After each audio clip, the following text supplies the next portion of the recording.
Hello, everybody, and welcome to the Angry and Ornery Show. We are on our 23rd episode in Season 2. I know you're all carefully keeping track of that. But I only bring this to your attention because that means one more before we finish our Season 2. So the next show should be a good one.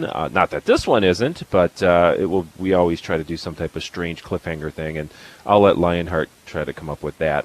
Anyways, welcome to the Angry and Ornery Show. If you want to see this show live, come into Second Life and contact me, Zoltan Mint. Create an avatar. We'll bring you over to the studio, and you can watch us live and interact with us. People in the audience are talking all the time. We try to communicate with them, too, while we're taping, so it's a lot of fun.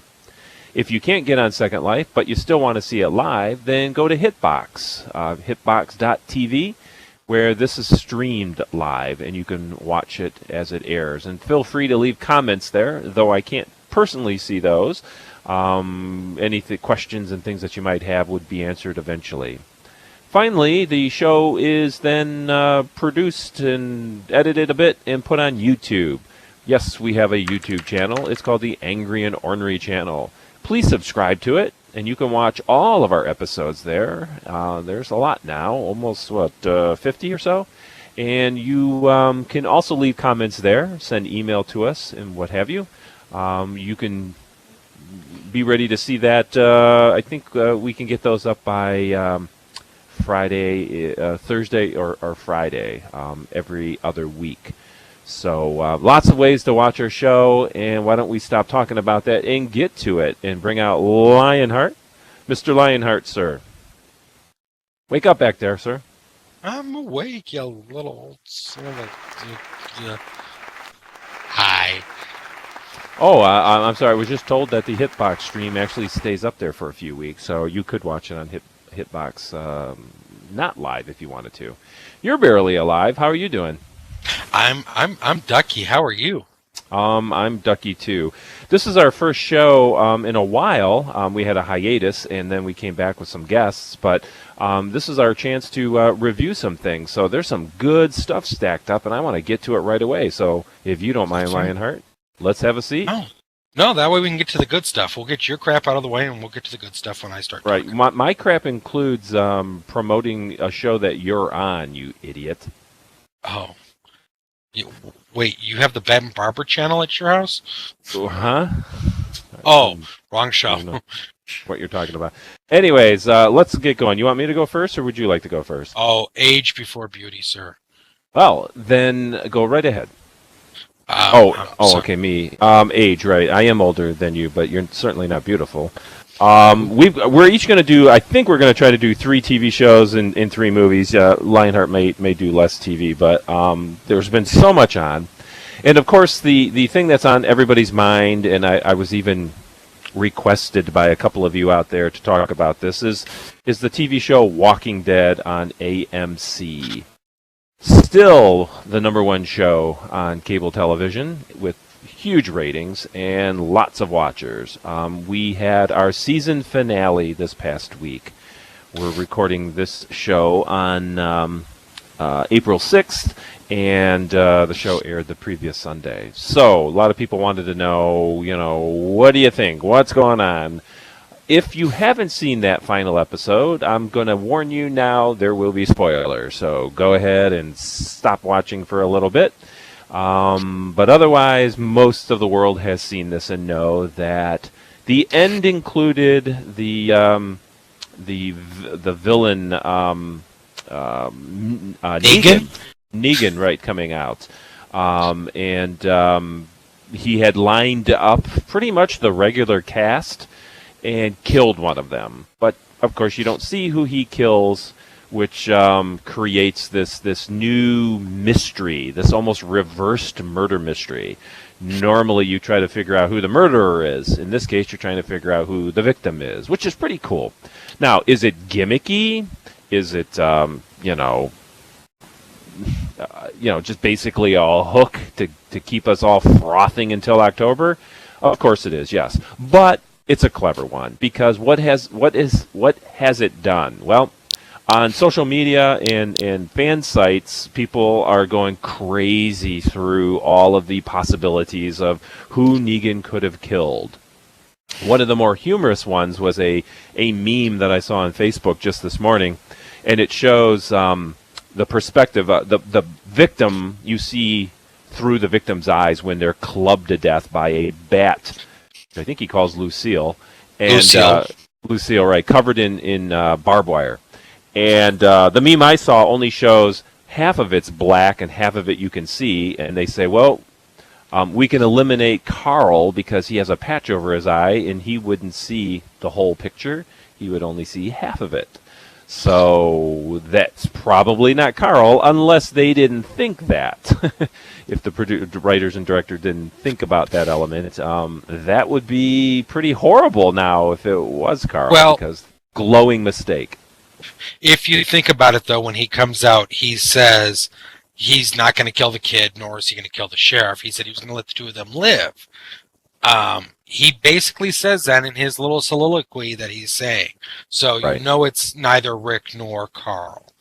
I took an informal poll on Facebook, and the answers, the two repeating answers, included Glenn as possibly being the victim, and the mullet-wearing fellow, help me out here. Eugene, right. It's either Eugene or Glenn is what everybody thinks, which could make sense because Glenn did do a little bit of whining about not hurting the girl and all that. And they've already almost killed Glenn once or twice, so it was almost like they're softening us up for it. And one last thing, and I promise to stop talking about it because we could probably fill the whole half hour with this show, Eugene had 10 minutes of goodbyes, didn't he? He's, before he boarded the bus, or I'm sorry, the Winnebago, he was, saying goodbye and hugging and doing all that. So that kind of looks like a death knell to me. Go ahead. Oh, no, all I was going to say is in the comics, Glenn is the one who dies. Right, in the comics, Glenn died. Right. So, anyways, are you caught up, Lionheart? Did you happen to catch the finale? I watched the season finale. That's all you need to do is just watch one episode. And you can fill them. All right, not the show sucks to me anymore. I'm sorry. I do not agree. I think it's a great show. It's number one for a reason, and I think the acting and the writing is superb. The special effects are unmatched by any other horror genre out there. They do amazing. They've invented things for that show that other horror movies and shows are using now. So I hope the next season is as strong as this past season because I really, really liked it. So, anyways, your turn. Yeah. Okay. So my pick for TV here right now is something that's on the History Channel. The History Channel. I actually watch the History Channel. Do you believe that? Craig Ferguson's Join or Die. Have you heard of this? I have, and I'm going to start watching it, I think. I've started watching it. It's a panel show, and they talk about different things in history. And I'm going to use the first episode. They do history's biggest political blunder. And basically they have 6 candidates, everybody from Blagojevich, the guy with the horrible comb over, to Spitzer and, a couple of the other ones, Dick Cheney, stuff like that. And they basically debate who had the biggest political blunder. And they narrow down the 6 to 4 and then 4 to 2. And then there's a vote to see who has the biggest one.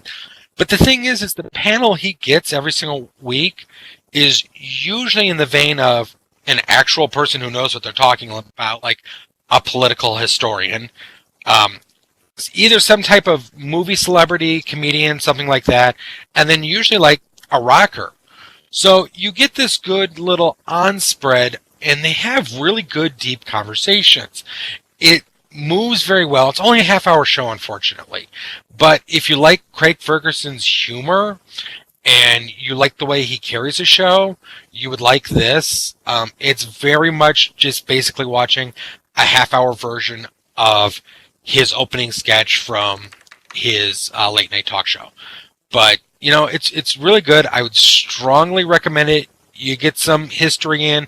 They did, history's biggest cults. And shockingly, Jonestown won with the Jim Jones cocktails and everything. So, but it's very good, and I won't continue rambling about it because I could probably fill a show talking about it. So highly recommend it. Watch it. It's on What is Thursday the nights. timing? Is it a half-hour show, an hour show? It's a half hour. It's only a half-hour long show. Oh, that's so not they bad. move pretty quick. Yeah. Some nights they do 2 episodes. Some nights they only do 1. But it's real funny, and you'll laugh and you'll learn something. So I do. I've learned something tonight. You chastised me for watching talk shows like The Tonight Show and Jimmy Kimmel or what have you, and I just want to point out that, hey, hypocrite, this is a talk show. No, it's not. It's a panel show. It's completely different. Same damn thing. Well, it's not. All right. My next one is a brand new show. It just debuted this past week, and it's another sci-fi channel treasure that I found, and because I'm watching, both of us, Lionheart, as you know, are watching The Magicians, which we're going to talk about next week because I think it's such an important show, The Magicians, that we're going to spend more time on it that we don't have tonight. But anyways, so these commercials that are popping up on all these new Sci-Fi Channel shows, which are just amazing. This one is called Wynonna Earp, and it's pretty much everything you think it's going to be. But that's okay. That's what I like about it. The young gal who plays Wynonna Earp is Melanie Scrofano. She's done a lot of things, but nothing big. Cute girl. She plays the great-great-granddaughter of Wyatt Earp. And you discover that she's living in a town out west called Purgatory, where, as it turns out, demons are running rampant. But these aren't your normal demons. These are demons that are behaving and acting like Old West villains. So even though it's set in modern day, Wynonna, who wears almost cowboy-like clothing, has to find her great-great-great-grandfather's gun, which is a Colt 6-shooter, and it seems to be magical. In fact, it is magical. And she and the gun have to hunt down these demons and send them back to hell. So the show starts off kind of slow. This is the pilot I'm talking about. Kind of a predictable beginning, and I'm like, oh man, Sci-Fi may have dropped the ball on this. It didn't seem interesting at all. Her dialogue wasn't that good, and she wasn't even that great of an actress in the first maybe 15, 20 minutes of the show.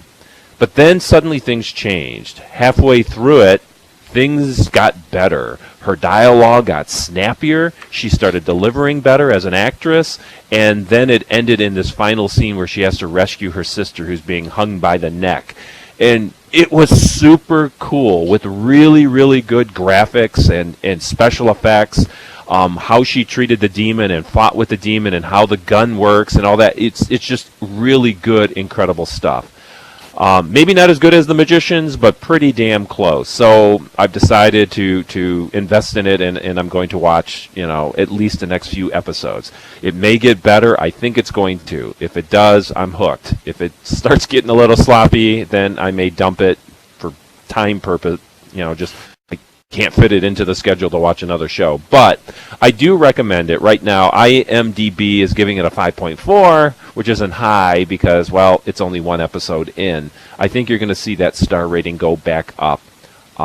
You can catch the first episode on the Sci-Fi Network. They're also repeating it on Sci-Fi Channel.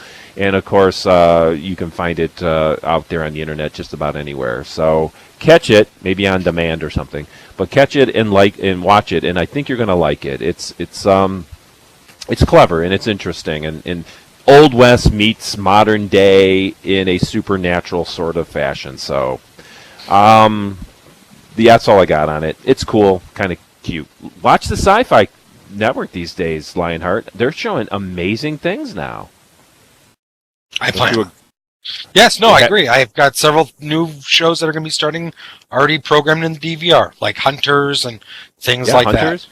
The Expanse was picked up for another season. Yep. And so they hired a bunch of new writers and producers and stuff because sci-fi was slipping horribly. But Sharknado 4, The Fourth Awakens, is coming, unfortunately. Yep. So know what that means? Anyway, yeah, we'll be watching it just for the fun of it. Your turn. Yeah. All right, so my next TV pick is something that's very near and dear to my heart, and I'm absolutely positively loving this series. You need to get the Fox app and catch up. I am in love with the TV series Lucifer. For Getting several some positive reasons. reviews. It's, you know what? I just looked it up, and it's got an 8.9 on IMDb. So it's up there. It stars Tom Ellis, and I had no idea who this gentleman was. I've looked him up. Not a lot of great things under his belt. Kind of a newbie.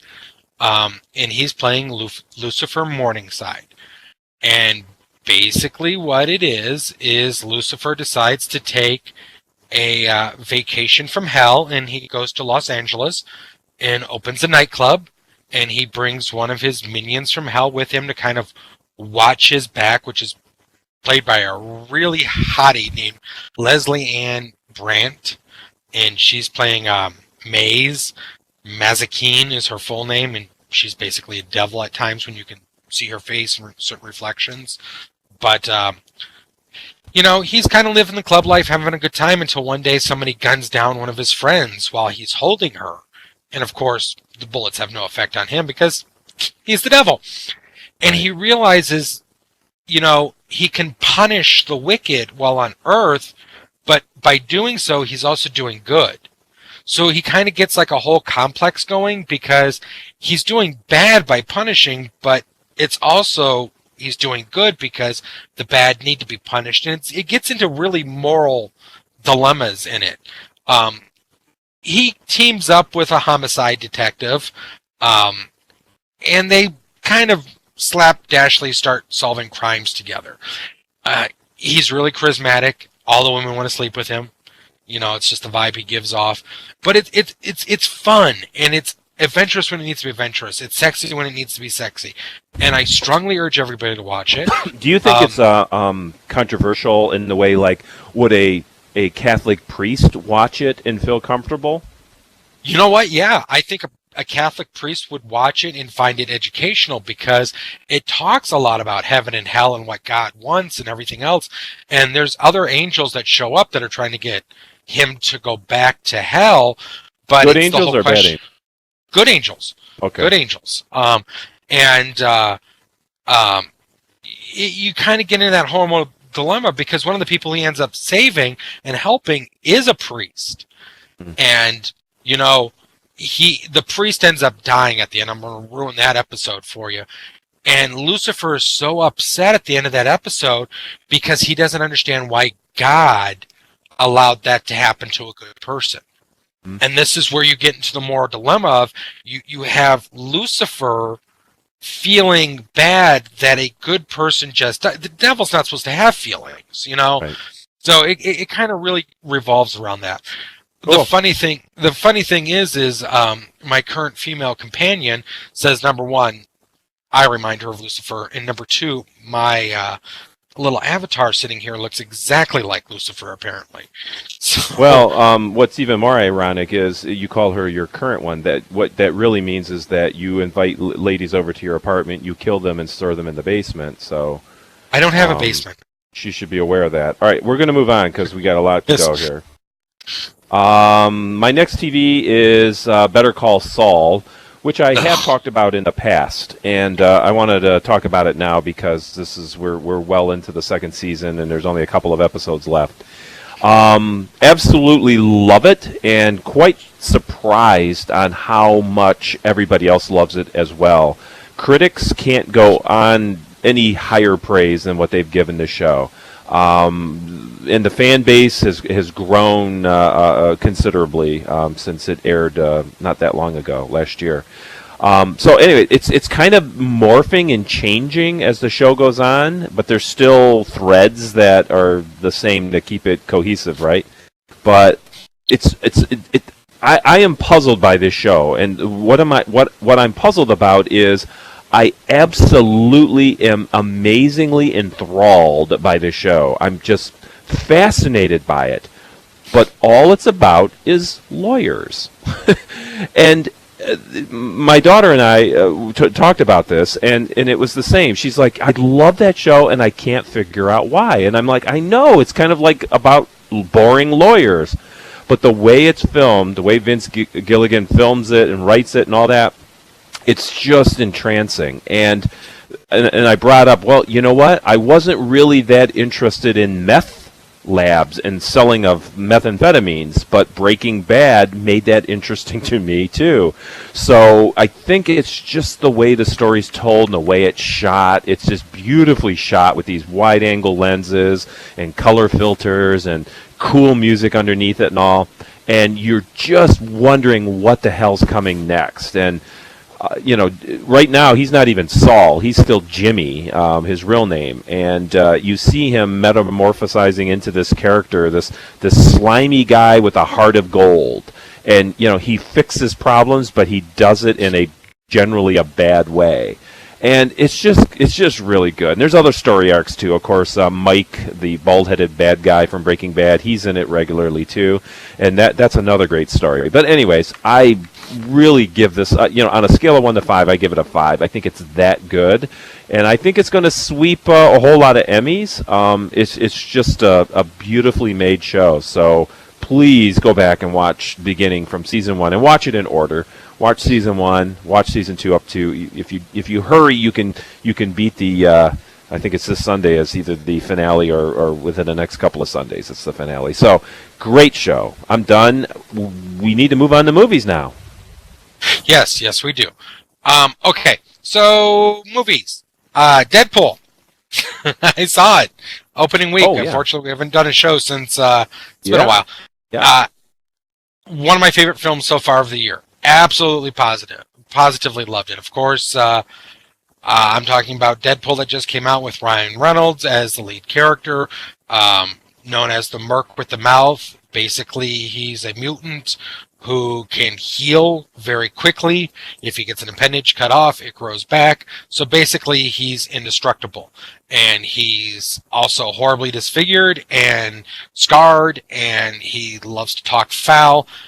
Absolutely, positively love this movie. We needed an R-rated superhero film. We finally got it. I would highly recommend it to anybody who's not seen it yet. For the record, there has been other R-rated hero films, just not as popular as Deadpool. Let me rephrase that. A good R-rated superhero film. Right. So, 5 stars, definitely, all the way. Go see if it's still playing at your budget theater. If not, it streets in about a month on DVD. So, definitely. Cool. All right, we were going to do these movie reviews much faster because we're running out of time. So I did sit through the movie Sisters. I was curious because of Amy Poehler and Tina Fey, who I think are brilliant female comedians. Certainly comic writers extraordinaire. They're together. They're hilarious, especially live, like in interviews or on the Academy Awards or the Emmy or what is it, the Golden Globes. So I really like them individually as comics, but Sisters, it fell flat for me. I didn't think it was funny. I thought it was a hack job. It kind of reminded me of a modern day female version of Animal House, but without any of the funny gags, the sight gags, or funny characters. They even had a John Belushi-like character played by the heavy fellow from SNL. What's his name? I could probably find it really quick here. Bobby Moynihan. But it just wasn't that funny. I mean, a couple of parts I may have giggled here and there, but overall it was just the two older women oversexed and drunk and acting stupid, and it really had no message. There was no meaning, and I've talked too long about it. So I give it a 1 out of 5. Your turn. Your wife made you watch that, didn't she? She did. Okay, you just saved some points. All right, my next pick. Netflix is doing a lot of great stuff. They're doing movies now, and they recently did Crouching Tiger, Hidden Dragon, Sword of Destiny. Basically, it's a sequel to the I didn't see it. I saw it advertised. Go ahead. Right. So I watched it. If you're a martial arts fan, you're gonna like the film. It's got a few of the returning characters from the original film who didn't die, like Michelle Yeoh, but it also adds in Donnie Yen and Jason Scott Lee. Does it have Ming Ying Sing or no, whatever the young girl is? he's not in it. No. She, the girl. She's not in it. The pretty girl. No, No, okay. No, because she died at the original one. Did she? Oh, that's right. She jumped off the mount. Yeah. Right. Okay. So, but it's good if you like martial arts, you like sad stories. You know, it's not in the vein. It's not as slow as the original Crouching Tiger, Hidden Dragon. A lot more action, a lot more story, a lot more character development. So, is it as beautifully filmed as the first one? You know what? They did not do the wires. I could tell that much. Like they did the original, they did do it CGI when they flew through the air, but it was pretty flawless the way they did it. So at times, yes, it was quite beautiful, but no, it does not have the cinematic scope of the original. So I give it like a 3 out of 5. If you got some time to waste, go ahead and give it a watch. You'll like it.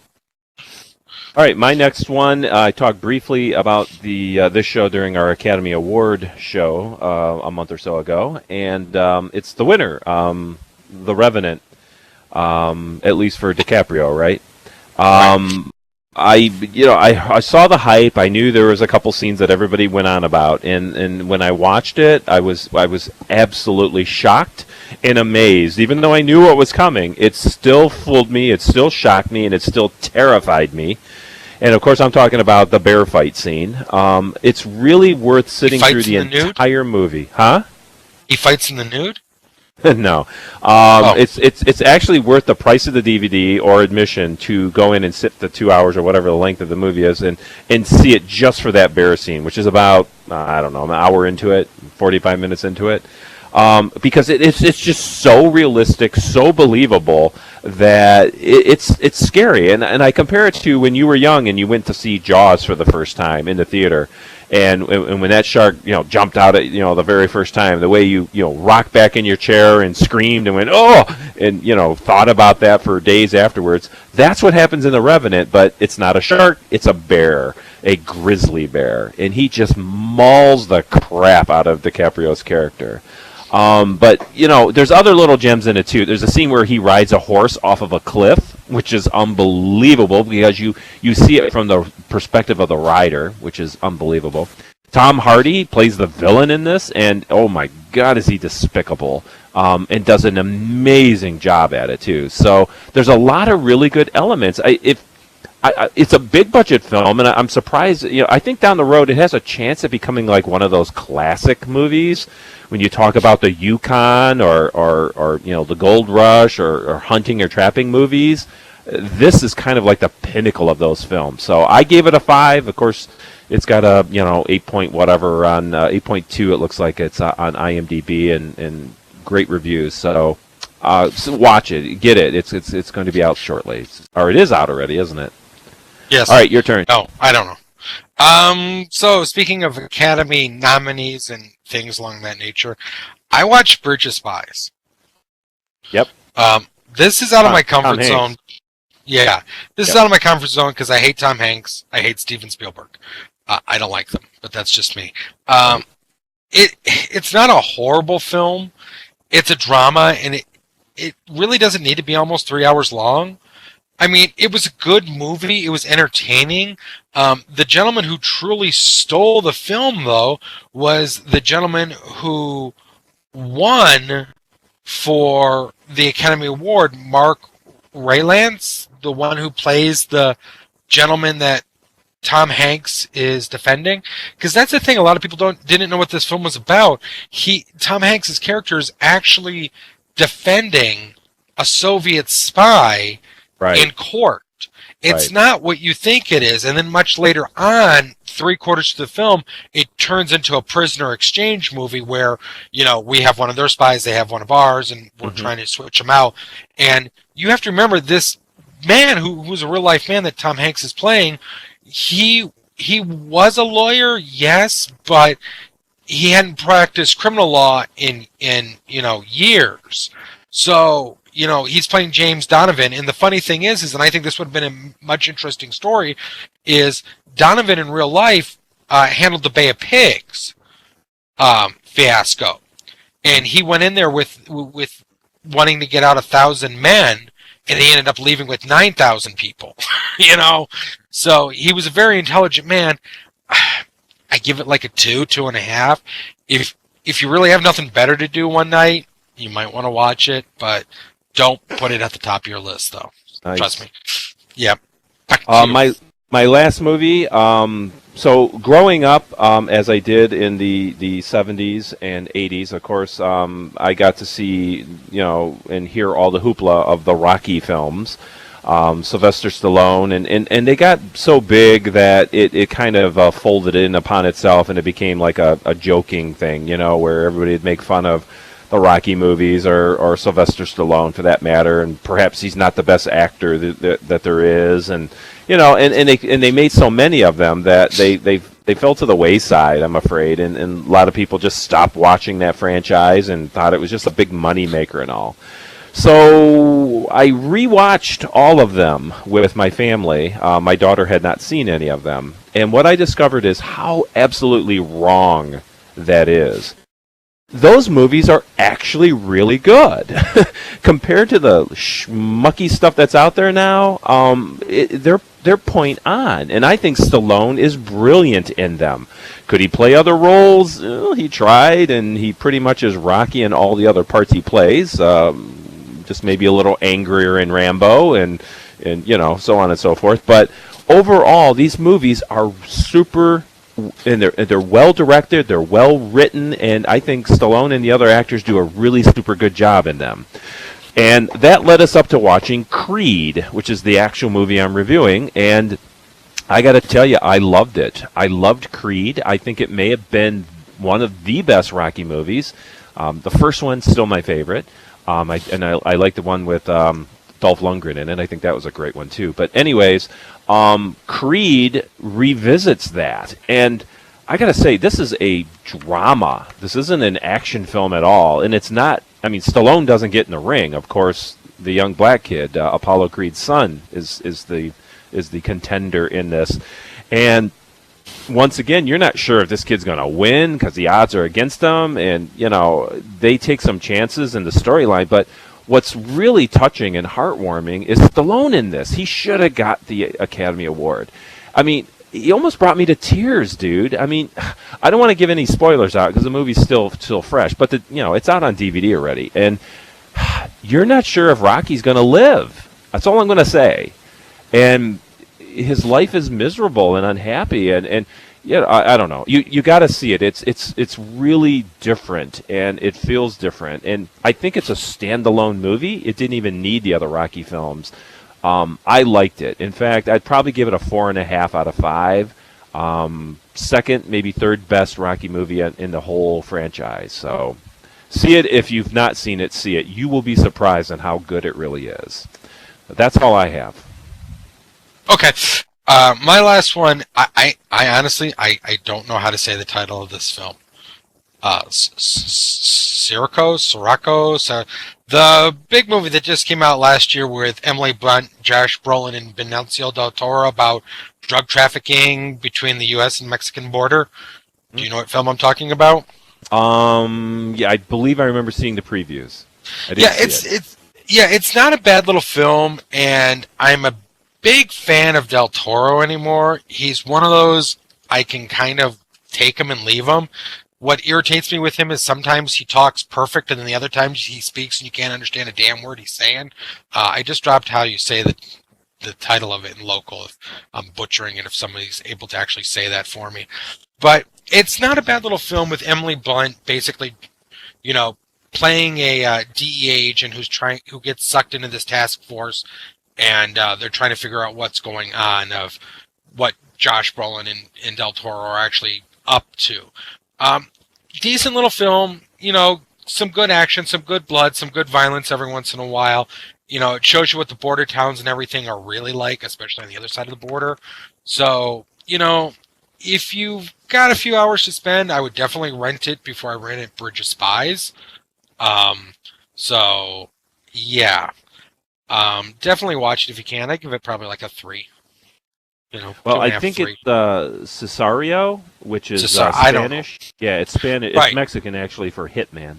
Right. I know what it stands for. I just can't say it because I I'm very stupid, and I only speak English and bad English, and that's all I can do. So yeah. Well, that's pretty obvious for both of us. So Yeah. well, pretty much. we covered a lot. Those are a bunch. That's 6, 12, almost 14, 12. 15 TV shows and movies that we've been wanting to tell you guys about. So all of them are definitely worth seeing. You can pick them up on DVDs generally, even the TV show series, or Netflix them, or on demand Netflix them. Yeah, Netflix them. Or I like on demand them. That sounds even better. But my pick overall out of everything I for TV shows is it's got to be Better Call Saul. That show just haunts me. Lucifer. Watch Lucifer. Yeah. And then the movies, I would probably my favorite would probably be The Revenant. But Deadpool. anyways, next show we got some more reviews, including I want to talk about DC's Heroes of Tomorrow, which I'm really loving, and Magicians. of course The Magicians, right? That you and I both, I think, agree is probably one of the best shows I don't know what Sci-Fi you're has talking put about. out. Yeah. I don't know what you're talking about. Anyways, that will be the end of our show, sir. Ladies and gentlemen, thank you for coming out to our studio audience. And once again, if you want to join us, just get in Second Life and give me a message, and I will get you here to the studio, and we can have some fun. There's people running around naked in our studio, so you could be part of that if you'd like. There's people running around naked in my apartment. I don't know how they got on. I don't know how they got untied, but they're sure the hell are running. I was going to say they just want to get out. And then also watch us every other Wednesday at 10 o'clock Eastern on hitbox.tv, and you can watch that live. And if you can't make any of those, please join our YouTube channel, the Angry and Ornery channel, and look for this show. Let's see, hopefully by tomorrow night, midday anyways. And you'll be able to see it all edited and cleaned up, and I will take anything that Lionheart says out, and you'll just hear me talking. So, no, that's not true at all. Anyways, we'll have a good time, and you'll like this show in an edited form. How about that? Okay. Anything else, Lionheart? Nothing. All right.